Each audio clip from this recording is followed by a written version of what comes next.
Hey, you're watching Silent Motives. Behind every headline, there's a motive. So, in 2025, something pretty massive happened. Federal authorities announced one of the largest healthcare fraud crackdowns in U.S. history. And when you hear the numbers, they honestly don't even sound real. $14.6 billion. Oh, that was the intended fraud loss. More than $10 billion in fake medical claims, over 15 million illegal pills, and 324 people charged. Nearly 100 of them were medical professionals. Let that sink in for a second. This wasn't one bad doctor. It wasn't one sketchy clinic cutting corners. This was a nationwide operation that figured out how to quietly turn Medicare into a revenue stream. And today, I want to walk you through how that actually happened. Before we get into the fraud, we need to understand the system they exploited. Because they didn't break Medicare, they used it exactly the way it was designed to work. Here's how it normally goes. A patient receives treatment. Billing codes get entered. A claim is submitted electronically. Medicare processes it. Payment goes out. It's fast, it's automated, and it runs almost entirely on trust. If a licensed provider submits a claim, the assumption is simple. The service happened. That assumption became the opening. Investigators later discovered that criminal groups had quietly purchased more than 30 medical supply companies that were already enrolled in Medicare. On paper, they were legitimate.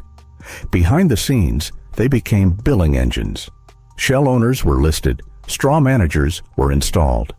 Bank accounts were opened using falsified paperwork. From the outside, everything looked fine. From the inside, billions were about to start moving. Now, here's where things escalate. These companies started submitting claims for medical equipment that patients never asked for. Things like urinary catheters, braces, other types of durable medical equipment. Over $10 billion in fraudulent claims were pushed through the system, and nearly $1 billion was actually paid out, 941 million taxpayer dollars, before anyone hit the brakes. And honestly, that's not even the part that shocked investigators the most. At the same time, more than 15 million controlled substance pills were being distributed illegally. So this wasn't just financial fraud. This crossed into public health territory. Money flowed through U.S. bank accounts. Then it moved overseas.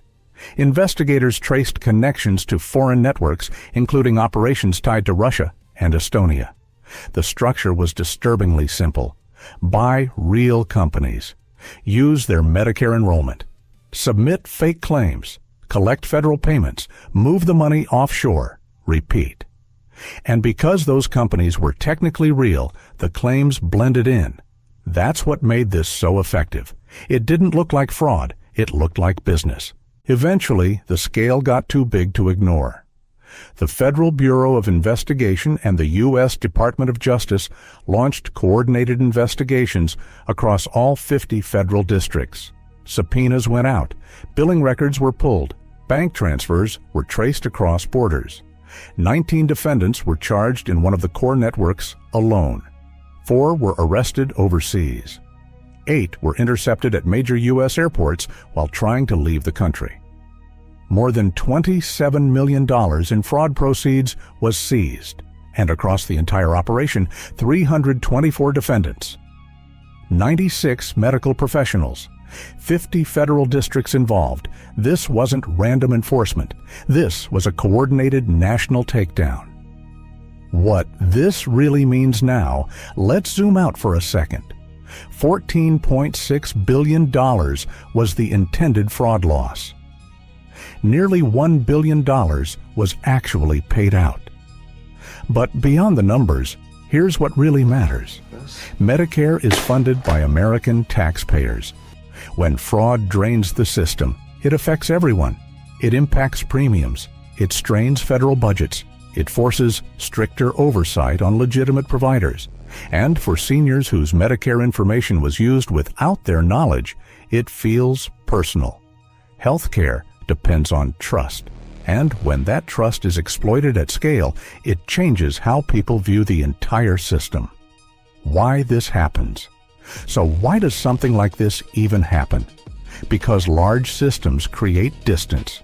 Digital billing creates automation. Automation removes friction. And when people feel distant from consequences, rationalization creeps in. Most white-collar fraud follows the same pattern: pressure, opportunity, justification. Someone convinces themselves the system won't notice, that it's temporary, that they'll fix it before anyone finds out. But transnational criminal groups think differently. They don't see Medicare as healthcare. They see it as infrastructure, an automated reimbursement engine. Modern fraud is scalable. Claims can be submitted in seconds. Shell companies can be formed in hours. Money can cross borders instantly. But trust? Trust takes decades to build. And once it's broken at this scale, it's incredibly difficult to repair.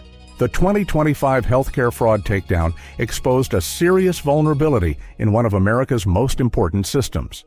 324 defendants, 50 federal districts, millions seized. But the bigger takeaway is this: modern systems depend on trust. And when trust becomes the target, the damage spreads far beyond the dollars. Because this wasn't just about billing codes. It was about turning care into currency, and that may be the most dangerous betrayal of all. Now, if you find stories like this interesting, the psychology behind them, how these systems get exploited, then you're in the right place.